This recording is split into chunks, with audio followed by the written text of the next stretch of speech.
Новиот извештај говори дека имаме тенденција на зголемување на детската сиромаштија, која за жал за прв пат се појави 2013 и таа е меѓу првите три најзастапени потреби проблеми со кои се соочуваат децата во Македонија. Од вкупно 20.762 дојави во минатите 26 години,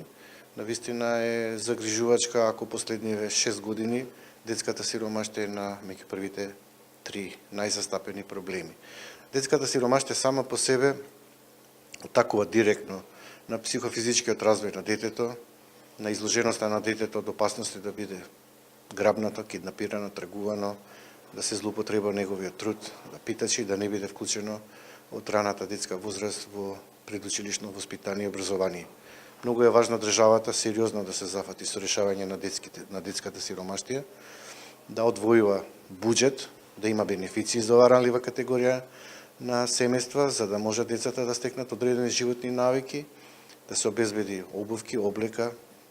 и децата кога се вклучат во градинка, помалце ќе ги имаме на улица и помалце ќе гледаме деца кои питачат или заработуваат за семејствата.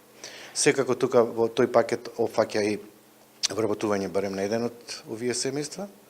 и кров над главата. Само на тој начин ќе дојде подобар живот за децата во Република Македонија. Македонија ќе ги исполни стандардите кои се очекуваат од потпишувањето на Конвенцијата за правата на детето. Ќе биде одговорна како држава и ќе им помогне на децата да се реши проблемот со сиромаштија, неписменост и злоупотреба на детскиот труд. Што какви други бројки значи Новиот извештај покрај детската сиромаштија, че имаме појава на меѓуврстничко насилство, која е за жал се повеќе застапена во основните и средните училишта, семено насилство, бракоразводните постапки се исто така проблематични, затоа што децата го доживуваат тоа многу трагично, а родителите не знаат да излезат и да го би рекол менаџираат излегувањето од брачната заедница, да бидат функционални родители по развод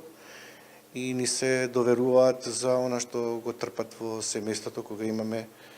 краници, недоразбирања меѓу родителите, а секако и кога ќе дојде до развод, чувствуваат вина дека се и тие придонеле за тоа што се случува во семејството. Многу е важно исто така да се напомене дека училишните психолози и педагози треба да работат со оваа ранлива категорија на деца, за да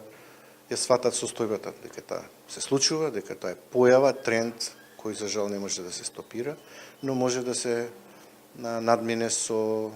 почитување на детската личност и со функционално родителство по развод.